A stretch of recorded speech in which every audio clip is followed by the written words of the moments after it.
Hello, nurturing parents, and welcome to the Nurturing Parent Podcast. We are happy to have you join us today because, at the end of the month, we love to do our little special episodes, whether it be a Q&A or like we just started our coaching sessions. So we found another brave super mom that will join us today. And yes, she is a super mom. She has 5 kids. I cannot imagine. When I met my mother-in-law, this is a side note, by the way, she's one of 15. That literally blew my mind. And I think about that almost every single day, how her mom woke up and provided for 15 kids. That's crazy to me. And so Danette came to us because her 5 kids are just bickering and fighting. So if you want to hear what it's like being in a house with 5 kids, stay tuned for this episode.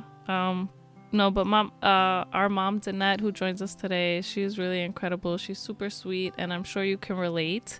At the end, we also have a little special clip from last month's coaching session, so make sure you stay tuned for that. I also wanted to let you know we have a special Mother's Day sale, so our coaching prices will be discounted for the next 2 weeks. So this sale will end on Mother's Day, but if you purchase a coaching package from now to Mother's Day, you will receive a special discount. So make sure that you email us if you are interested, or you can go ahead and DM us on Instagram. And let's dive into this week's episode. Hey, Mama, welcome to the Nurturing Parent Podcast. Do you want to end the constant battles for bath time? Do you find yourself emotionally exhausted at the end of the day? Do you wake up with big hopes for a smooth day of fun with your little ones, only to face an early morning meltdown because you peeled their banana the wrong way? Silly you. Silly you. Hey, I'm Serena. I'm a mama of 2 little ones, and as a new mama, I constantly questioned myself. I wanted to make sure I was raising respectful kids while also building a strong bond with them. But I discovered that I had to unlearn my ideas that punishment was the way. With Lisa's encouragement, I've been practicing a respectful and gentle parenting approach, which is strengthening our bond as a family. And hi, I'm Lisa. Amma means grandmother in Icelandic. I am a mama and an amma. And I have over 40 years of experience in childcare and parent coaching. And I am so excited to share the knowledge I've gained over these years with you. Together in this podcast, each week we will explore some easy to implement skills you can add to your parenting tool belt to help you create a happy, thriving family. Hello. Hi, Danette. Sitting here with you today, Danette, to record our second live coaching episode. Really gives me a lot of different feelings, actually. So, first of all, gratitude to you for reaching out to us and for being willing to jump on board with us here. So, I just do want to let our listeners know a little bit about you before we dive into our coaching. Yeah. So, Danette is a mother of 5. A 9-year-old boy, 2 8-year-old girls, twins, a 4-year-old boy, and a 15-month-old girl. Danette works full time currently, and dad is at home with the kids. And Danette, you shared with me recently, just a few minutes ago, that even though you're working away from home full time, you're still kind of managing the whole family. And that's why you're here with us instead of dad. Yes. and I kind of feel like, yeah, that's a lot of who we are as mamas, right? Like we hold the world of our family, whether we're in person 24/7 or not. We are holding the world of our family and keeping it all running to a large extent. Yes, absolutely. So when you were reading Danette's background about her kids and their ages, it sounded like a resume, and like each kid, you can imagine the duties underneath each kid. And then at the bottom, full-time job as well. I know. So first of all, Danette, I just want to say to you, thank you. I don't know how you have the wherewithal to actually take the time to write to us. And in the message part of the email, it said, subject line of the email, it said, "Mom who is drowning, help." And honest to goodness, Yeah. anybody listening to this is going to say, yeah, 5 children under 10 years old, and you're working full time, and 2 of your children have autism diagnoses. One is diagnosed with ADHD, and one has severe separation anxiety, and the fifth one is a toddler. So Yes. well done, Mama, to take the time to actually reach out. That's a huge step. So yeah, very, very impressive. Oh, And thank you. so you said, Danette, that you come from a strict upbringing, and there was a lot of what you called emotional upheaval in your family of origin. Yes, And you have a deep desire to break that cycle and to absolutely. parent with empathy and understanding. Yes. And then you go on to say in your letter to me, despite my best intentions, I find myself struggling to maintain composure amidst the constant chaos and conflicts. And I just Yeah. kind of laughed out loud when I read that. I'm like, of course you do. Like, you have a mountain. For some people with one child, we struggle to maintain composure. We blow our lids.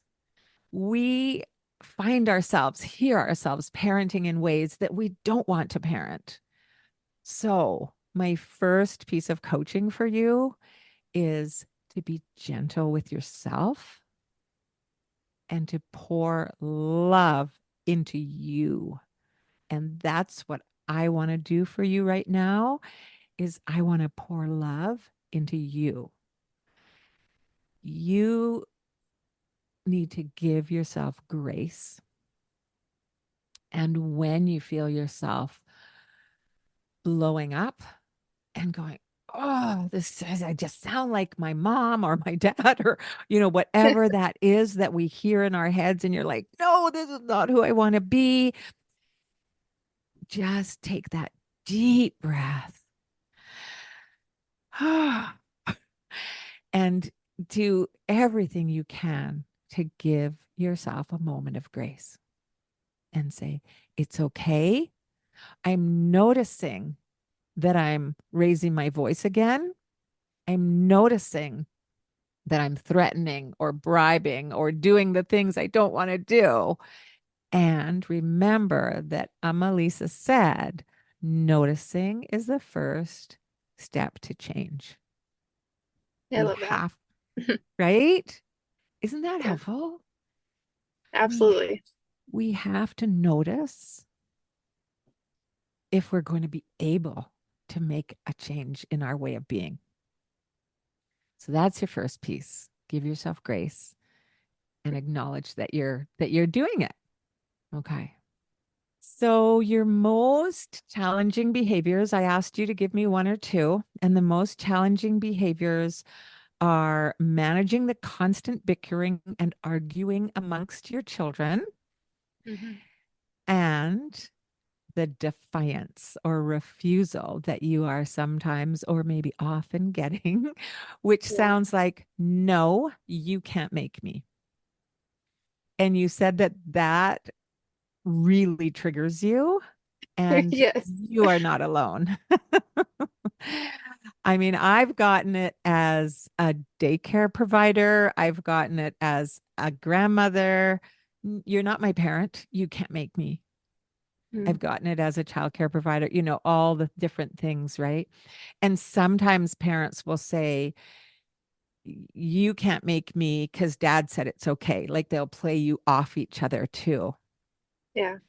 So, however that looks for you, that is triggering for all of us, that statement. Yeah, I just wonder if the best way to go through this, I do have some ideas of how to support you in those particular areas. And I wonder if the best way to do it would be just to get you to give an example and for us to dive into that a little bit deeper. Okay, yeah, that sounds like a good idea. So, do you want the example from yesterday going to the park? Sure. Give us like a, Okay. a So just going, typical something that you're dealing with on a kind of a typical basis kind of thing. I think typical basis is primarily going to be the oldest, the 9-year-old. So anytime that it's time to go somewhere, it doesn't have to specifically be the store, the park, this, going to school. But if he is not in the mood, it's just, no, I'm not going to go. I'm staying at home this time. I'm not going. You can't make me, which he's 9, but he's almost my size. I literally physically can't carry him out. So, Right. yeah. Right. Which is why that's a great point, which is why I often talk to parents with toddlers here on the podcast to say, like, we need to start when they're little, Yeah. encouraging their cooperation and finding ways of communicating with them where they feel empowered and they feel willing to want to do what we need to do together. Because Mhm. at some point, children are going to get as big as us or bigger. And Yeah. so that forcing them to do things physically isn't going to be possible anymore. And you're already there. Yeah. Yes. Yeah. So let's look at some of the ways that we can support him. The first thing I want to say about your 9-year-old, he's your eldest. He had, well, your twins are 8 and he's 9. So just over a year. Hmm. So Right over here. he had you for that year or just over a year length of time to himself. As far as he was concerned, you knew that you had babies growing inside for a lot of that first year. But he had you all to himself, and you, I'm guessing, poured that mama love into him in that first year, right? Yeah. And then suddenly there's not one but two new babies in his life. Whenever there is a second baby comes along or a younger baby comes along to any child's life, there can be a feeling of displacement, right? It's Hmm. just natural. And I wonder, Serena, if you might look up and pop in the show notes the episodes about um welcoming a second child.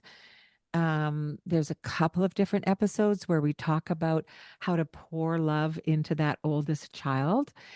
And even though he's 9 and even though he has 4 younger siblings, there might still be some things in there that could help you.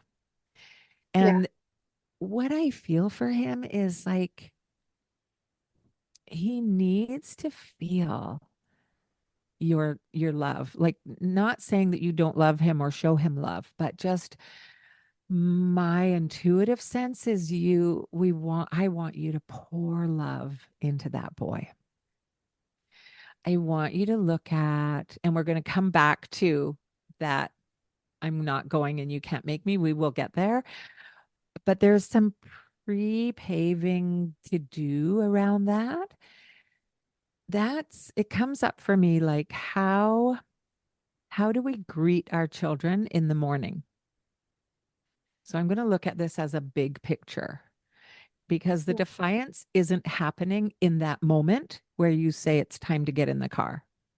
The defiance is building up over the whole day, over the whole week, over the whole month, year, his Yeah. lifetime, right? And I just want to also say when our children are 8, 9, 10, 11, They're going through some big hormonal shifts. Most children will come up for another level of defiance at those ages. So I'm sorry, but you're there. Yes. So some of this is just natural and normal and not in our control. But let's look at what we can control. I want to ask you, how does he wake up in the morning when it's school mornings? Do you wake him School up? Does he get himself up? How does that happen? school mornings, my husband and I, we both help get them up. So if I'm at home, usually I'm going up there usually about an hour before we leave for school, and the school is like right walking distance. It's very, very close. So I'm calmly, saying, "Hey guys, it's time to get up for school." And then I'm trying to lay out clothes if they need help with clothes, because sometimes that can be frustrating for my girls specifically. So I'm just laying out things that they can put on and then going downstairs, making breakfast, asking what they Okay. want. Amma needs to dive in. Mhm. Our life as parents is being a step ahead of the steamroller that's coming downhill. We need to be a step ahead all the time, and it's a lot of work. So I want your 9-year-old, and I know that he is on the autism spectrum, so I'm not sure where this will work for him, and you can let me know. And your 8-year-olds for sure, those three, and your 4-year-old, they are all old enough to start choosing their own clothes. And I don't want you to do that in the morning because that just adds stress to getting out the door. So Yeah. the night before, let's add that to the bedtime routine. So when I was a little girl, I had school clothes and play clothes, and they were separated in the closet and in the drawers. So I don't know how you do that at home, but that's one really simple way. And with your different children, whatever their specific needs are, getting them to help choose. You can choose what you want to wear tomorrow to school. Um, and if they're like, I don't know, I don't know, I don't know, Mhm. then you can say, okay, do you want to choose your bottoms or your tops? And I can help choose the other. Like, do your very best to kind of bring in that playful aspect. Are you able to be playful? Are you a playful Yes. kind of mama? Okay, great. Yeah. It will be a saving grace for you for sure. And when we get time crunched in the morning, the playful part of us pretty much goes out the window, right? Yeah, it does. Let's do as much as we can before. So before you go to bed and you're exhausted, and maybe if you're working those late shifts, then this is going to be dad's job. And dad, I hope you're listening because this is your job. They better be. um, the job at nighttime. So this is what I'm saying. This is the big picture. We're talking about him not wanting to get out the door and saying no and resisting you, but now we're at bedtime the night before. So we're going to look at routines today, and we're going to talk about how vital they are for all children and Mhm. especially for children with neurodiversity going on in their brains. The Yeah. autism spectrum, the ADHD, whole wide world of that, all that stuff. Predictability of routines is vital. So before going to bed, as part of the bedtime routine, if that can happen then, helping choose the clothing then, or getting them to choose their clothing then, and making it something like, ooh, what do you think you'd be in the mood for tomorrow? I mean, Mhm. I like to choose my clothes in the morning because I want to know what the weather is doing outside, but I really want you with all 5 of those little ones to get this in the nighttime. And Yeah. if you can't dive in with all five of them choosing, well, four of them, the little one, they could choose which which outfit do you want to wear tomorrow? And they could choose one. You could two up kind of thing, right? And Yeah. the thing about giving children choices is they feel like they have some power in their world. And when I hear defiance is a big part of what's going on, that child is grabbing for power. That child is desperate for power and or connection, Yeah. right? So that 9-year-old, he would be my one that I would say, let's go with him first and get him to go, you're 9. You know what you feel like wearing to school tomorrow. Let's see what you come up with. And you have to be okay with his choices. So if you want to narrow down, if there's holy jeans that you don't want him to wear, they don't go in the school pile, right? Right. And there will come a time in a few years. My youngest grandson is turned 13 today, the day we're recording. So, Oh, so there will come a time when he's like, I'm wearing the holy jeans, mom. you know. And so right now, I want you to give him some power. I want you to give him some say about what goes on in his world. Does that feel like it would work with him? yeah. I think that's a great idea. Does it feel like that might be missing for him? I think so. I think I tend to micromanage because I know how much help he's needed in the past, and I am like micromanaging everything. Yes, mama. Yes.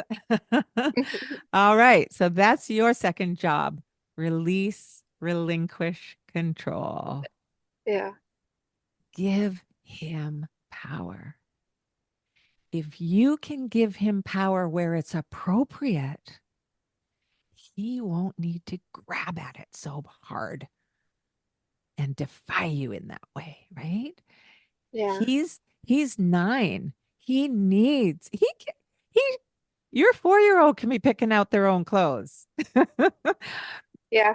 Yeah, honestly. I mean, a 1.5-year-old, a 2-year-old, definitely.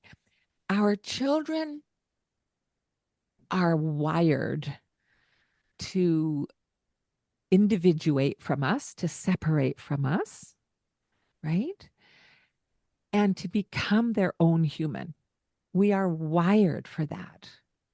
Mm. And we crave it when we are young. And we need it. And we parents need to give them the opportunities to fulfill that destiny.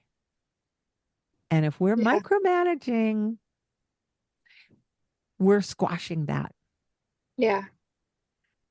This morning, I think it was, I was getting Andrea dressed and I was just thinking about that. Like when do I expect Andrea to just get dressed by herself in the morning? Because she does know how to get dressed on her own.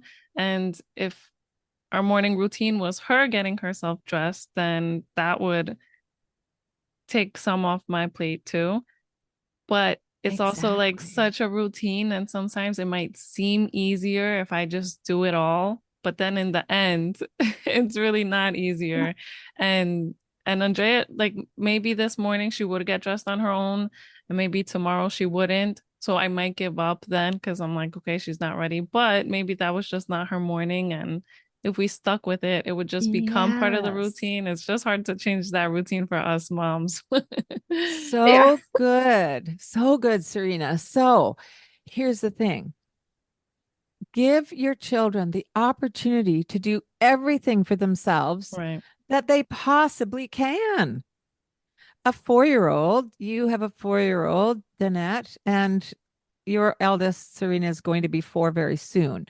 A 4-year-old can definitely be getting themselves dressed.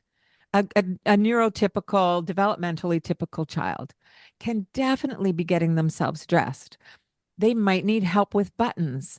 They might need help doing pants up. Those kinds of things. And that's okay. And when we want to give them the opportunities to do as much for themselves as they can, we don't want to force it. Right. So there's this happy place in the center of, again, it comes back to, I speak about this quite a bit, us being the observer Yeah. of our children, us being the detective. Who is this child? Where is this child in their development? Because every child is different developmentally. Knowing what is age appropriate for typically developing children can Mhm. really, really help. I think we should teach this in high school, child Yeah. development, but not forcing the issue. So, for example, let's go with your 4-year-olds. You could get yourself dressed tomorrow morning. That would be fun. I'm really curious to see how that goes for you. And have them choose their clothes the night before and have them sitting beside their bed, however, on the dresser, on a chair, wherever that is, or in a certain spot where they get dressed. And that becomes part of the routine. Even having the place where they get dressed is part of the routine. Now, Serena, I know in your case, you be downstairs getting breakfast and stuff ready, maybe while she's getting dressed upstairs. So if she needs help, you can say, and if you need help, come on, get mama. I'm here to help you. And I know that you have got this, and I'm here to help. Right. So if there are those mornings where they don't feel they're just not doing it, they don't feel um, maybe they didn't sleep well. Maybe they had a bad dream. Maybe they're anxious about something that's coming in their day. We don't know what's going on in their world. But some days I don't feel like getting dressed. Like, let's face it, right? Like, there are days where it's like, ugh. And we need to give our children grace. It doesn't Yeah. mean giving in, but it means giving them grace and saying, one of my favorite phrases, if a child is having a hard time choosing the clothes to wear or putting one of the pieces of clothing on or something, this is the wording, the script. Sometimes it helps. Sometimes it helps when doing up buttons to line up the collar first, and you show them how you do that, right? Sometimes it helps to sit down to pull panties on and just give them all the information. Yeah. Remember, when our babies are born, they got nothing. They don't know this world that we live in. We've been here for 20, 30, 40, 50, 60, however many years we've been here. They don't know. And I just read something recently where it takes 400 repetitions to get a new program going in our brains. So it's going to take a lot from you, Danette, mama. It's going to take Mhm. a lot from you and dad to just give them that repetition. Yeah. So let's go back to your eldest. He's 9. He can be choosing his clothes. Do you think you'll get Yes. resistance about that, or do you think he'll like, woohoo? I think he might be willing to take on the challenge. The Yeah. girls might be a little iffy. Yeah. So just if you can, be with one of them at a time and go, here's the thing. Mama realized I've been doing a little too much for you. You're my big guy. You can choose your clothing and we'll put it right here. And in the morning, that'll be one of the things that happens is you get dressed in the clothes you chose. So if you can spin it for children when you're giving them something new to do, that it's an honor, that it's a privilege, that it's a privilege that comes with his age. He's your eldest. He needs Yeah. some respect around here, right? Yeah, Yeah. And he also needs to know that mama's got his back. absolutely. So when you or dad are tucking him in at night, just pour the love into that guy. I don't know if you read stories to your kids at night, but 9 isn't too old. There's still some Yeah, pretty cool books to be reading out loud to your kids. So if you can take that 20 minutes and read to him, I am making a lullaby album. Sing to him. And sometimes with children on the spectrum, even more, but every child I know wants the same song or yeah, two or three, one or two or three. And I worked for 3.5 years with a little guy on the spectrum, and his favorite lullaby every day. I'm like, which lullaby do you want? Same one, same one. And yes, so we just have to get over our boredom and feed our children what they need yeah, to help them feel safe and secure. that's Okay. good. So there's a few helpful things in there as with the bedtime routine, with the laying out the clothes in the morning. Also, you talked about, and then you have to go down and figure out what you're having for breakfast. Figure out what you're having for breakfast before you go to bed the night before. You and dad have your hands absolutely full. You need to make your start of your day as easy. And the more supported you feel by the routines that you create in your home, the deeper you'll be able to breathe. The deeper you'll be able to breathe, the more regulated you can stay. And if you've been listening to us at the Nurturing Parent here for any length of time, you'll know that our children need us to co regulate with them, Yeah, right? The prefrontal cortex is not developed fully until we're 20 something. yeah, And when we're 1.5, your youngest, not even quite, it's not developed at all. Your 9-year-old is neurodiverse. We don't know where his is. I don't know where his is. You might have an idea. And everywhere in between, you are going to be required to keep yourself as regulated as possible. So when he goes into that defiance, no, you can't make me. Again, we're going to step back a few steps. How is it that you are getting out the door? How is it that you are uh, aiming to go to the park? Usually I try. I know you guys use the term pre-paving, so usually we're doing some of that. So we're saying, hey, Right. hey guys, after we eat lunch, we're gonna head to the park. So let's go ahead and finish eating, get our plates in the sink, and then we need to get our shoes on. Or if they needed to change their clothes, then to mention changing clothes, shoes on, that type of thing. We try to pre-pave as much as possible. And usually by the time we're getting the shoes on, so we have cooperation up to the point of getting shoes on, then we start seeing the trouble, the kind of the lag of wanting to get the shoes on and then like Trip, we've asked, here's your shoes. We got them out of the shoe bin, shoe cubby for you. So let's get those on so we could head out together and be a family and have time. So that's kind of how getting up out of the house is. Awesome. My husband's so much better at this than I am, but and so I have an 8-year-old sister, and if she's doing something like that, he's really good at changing the mood, not the mind.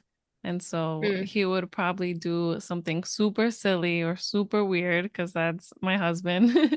And he would like make it a game to either get out the door or make her start laughing. So she would want to cooperate, but and I'm so bad at doing it. Like, and especially when he's around, it's easier for me to just flip like that because I know he'll take care of the change the mood, not the mind. yeah. And he'll get into funny mode, or I'll say like, all right, we're not gonna go then. We're just gonna stay home. Don't put your shoes on and we'll just stay. But Yeah. he's really number one at just making it a game, making it funny, and then like chasing you out the door like he's a monster or something. Oh my goodness. I like that. Yeah. I love that about your hubby.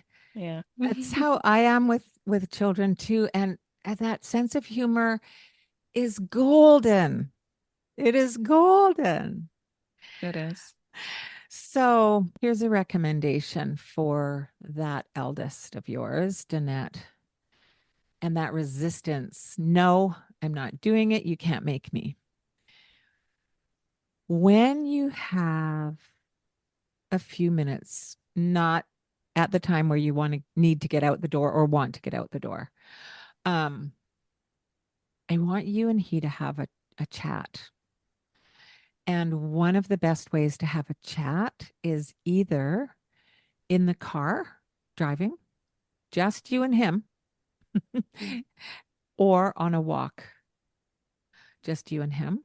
Or if you have a backyard, I don't know if you and he could just get out there together and not have all the rest of them. But what I want is for you to be able to say, so I'm noticing that you have some resistance about getting ready to go out the door when we're going even to do something fun like go to the playground. I get that coming to the grocery store with the whole big huge bunch of us might not be your favorite, and but even going to the park, I noticed that you had some resistance, and I'm really curious about that. I'm curious what's there for you. Do you think he might be able to have a conversation with you like that? I think so. It might take a little digging, but I think so. Yeah. So when you're digging, do your best to have open ended questions, not a question where he can say, yeah, or no, Yeah. you know, like a grunt, but an open ended question. Like, I'm curious. I want to support you in what you need. And it seems like you have a need for something different than what I'm offering. And we need to be a team together. How can we do that? How can we best be a team? So I love when we all go to the playground together and let's find a way together to make that work. Yeah. There's a tool that uses brainstorming. So if you think that he could manage this with you, and sometimes 4-year-olds can and all the way up. So it different levels for different kids. So you want to say, let's work on this together as a problem, like problem solve together, right?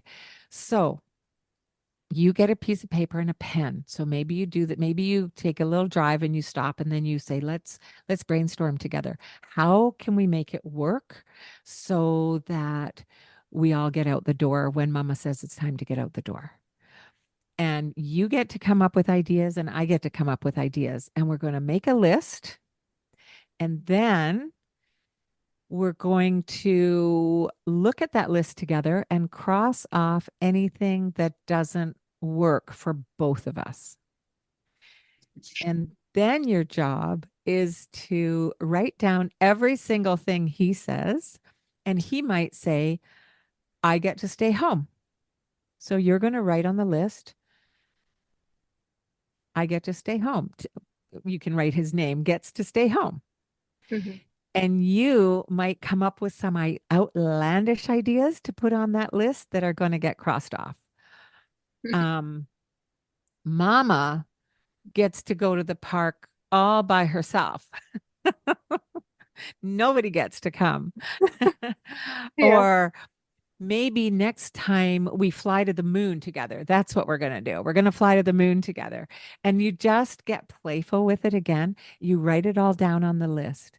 And then some of them are going to be actual solutions. Yeah. Eldest says, I get to stay home by myself. Mama says, eldest comes to me if he wants help putting his shoes on. Your oldest might need, this is going to sound a bit strange, he might need a little extra babying, a little extra. I just talked about giving him independence, but Yeah. there's a balance of giving him, and babying's the wrong word, but it's that I've got you. I'm here for you. Do you want mama to help you put your shoes on today, or do you want to do it yourself because you're 9 and you got this? And so, but I'm here for you. I mean, I'm helping all these other kids get their things on and get out the door. And maybe he just needs to know he's still your baby. Yeah. That's good. Does that one make sense? Yeah. It does. Yeah. Nice. And the last piece I want to give you is relating to the, and with these episodes, they're just going to be a little sort of almost a teaser of coaching, because we could go so much deeper into all of this, right? But the last piece I want to give you and all parents is that piece about them needing us to help them regulate with 2 of your children with an autism diagnosis, Danette, and another with ADHD. Like, I'm wondering if you're seeing what we call stimming behaviors. So behaviors that we all do, like if you're tapping your foot when you're working on something in your head, you're trying to work on a paper at school, and your leg is jiggling, that's a stimming behavior. We all, biting nails is a stimming behavior. They're behaviors that we do that help us calm or regulate ourselves. And people on the autism spectrum tend to have maybe more pronounced stimming behaviors. So I'm wondering if you've noticed those with your children. And again, bring your detective to the game. What does that 9-year-old do for himself to calm himself, that stimming behavior? What do your 8-year-olds do? What does that 4-year-old, again with an autism diagnosis, what are his stimming behaviors? Kinds of things. And that's going to be clues to this next piece. What can you offer your child or children to help themselves calm? Some children, it's water. Have a bath, turn the light down, just some water play, being up at the dishes sink with a bunch of plastic things to wash. Sometimes just that water sensation is really calming for a lot of children. Sometimes people have either some kind of a swing or a hammock inside the house. A lot of children on the spectrum or neurodivergent children want that movement in their body. It's so helpful. Sometimes a weighted blanket can help.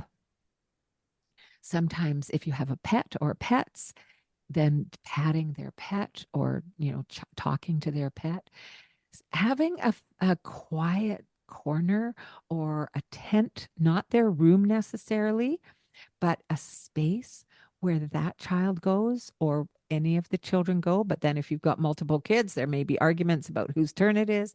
So having each child have their quiet space place, that would be recommended.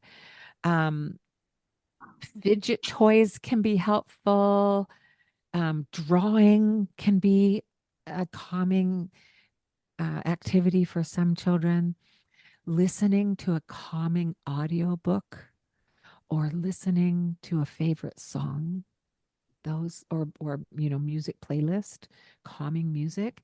So those kinds of things, if you're noticing that it's the bickering and the arguing is, we didn't even really get to touch on that, but if you're noticing that that's escalating, what I want you to focus on is trying to jump in there before it escalates at the earliest spot you can and offer as a gift, not as a you go do this now, but as a gift. Oh, I think maybe it's time to just get in a bathtub and just bring that child to the bath, the one who likes the water, and just put on that soothing music. Maybe there's some soothing music or a playlist you can make that might just help everybody calm. If you have one child who's noise sensitive, put on the noise canceling headphones or get a pair of those if you need them, So, anyway, there's a whole bunch of ideas there, but I hope some of those might be helpful with that bickering energy that's in the house. Yes, absolutely. Thank you. All right. Well, anything there for you that you want to just quickly touch on, Danette, or tell us what you're going to take home and practice? And we really, really, really want you to write back to us and let us know what's working, or if you need a little tweaking on something. This isn't working. What am I doing? That kind of thing. Absolutely. I am taking it all home, but specifically, I know that I micromanage. And so bringing it to a platform and realizing it, stepping back a little bit and then seeing, like, yeah. So definitely the routine and doing things the night before, doing nighttime routines, going into the morning with being a little bit more peaceful and having that routine already. Absolutely.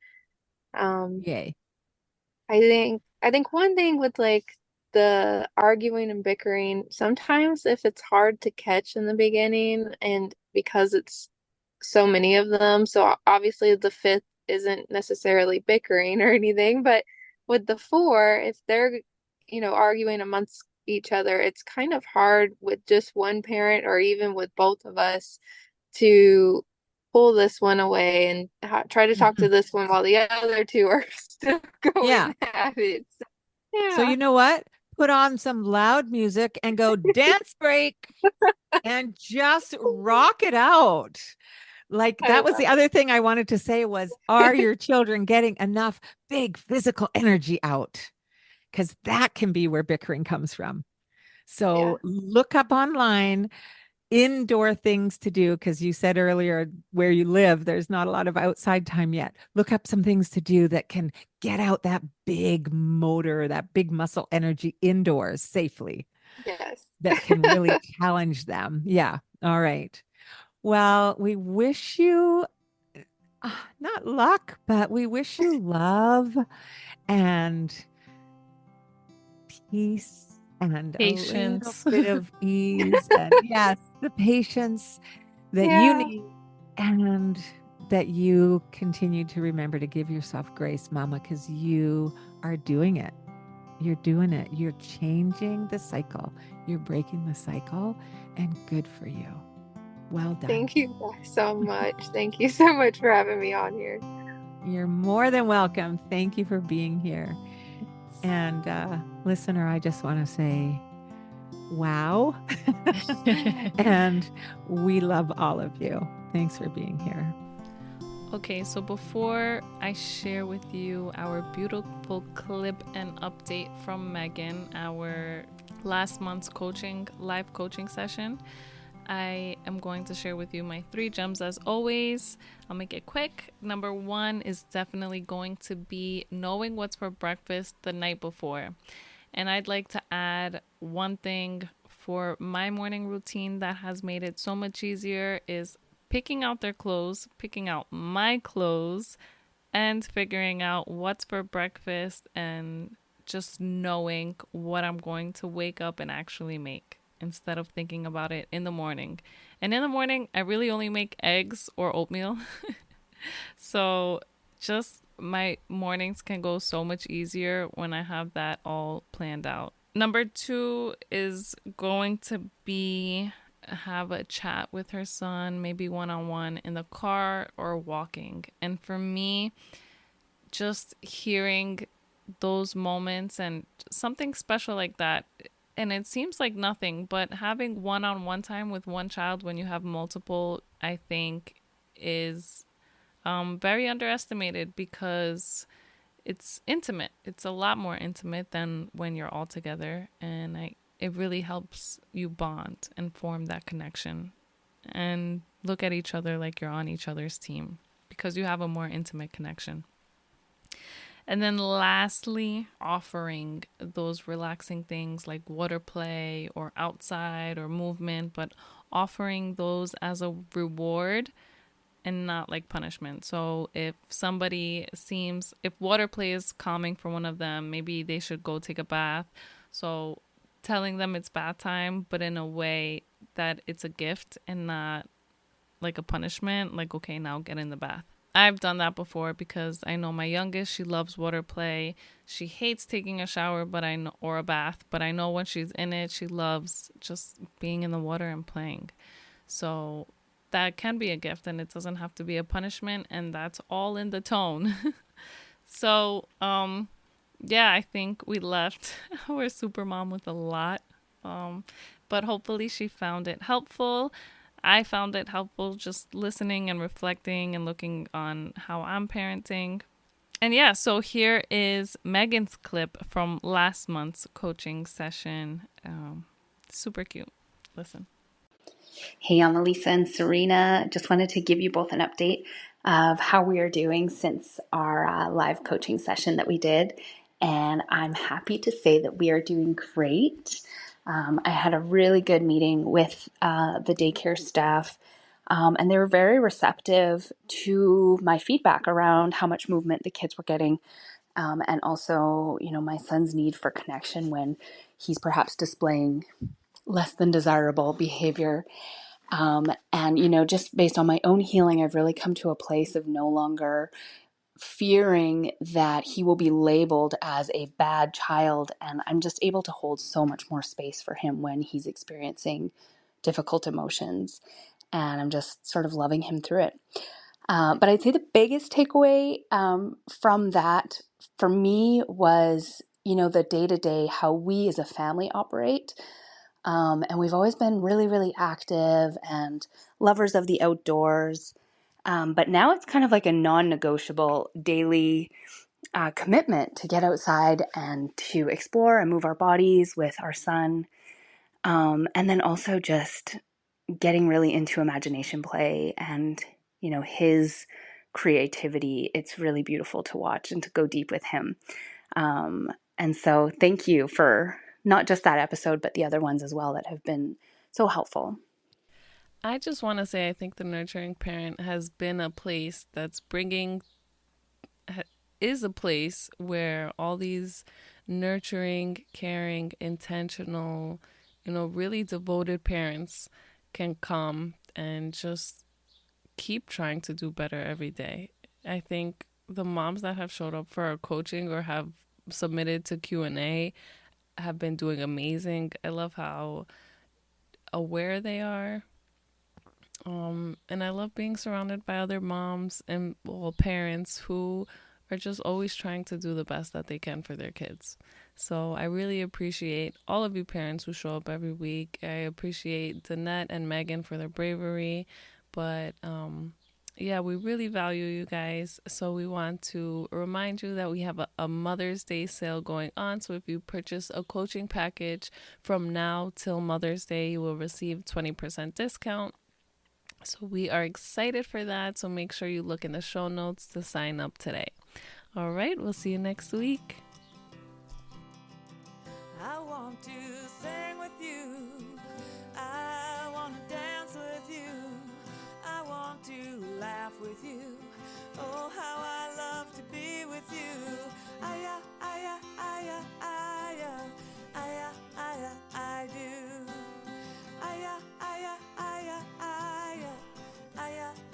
I do. Such a short time we've been together. Seems like a lifetime or two. Never knew I could love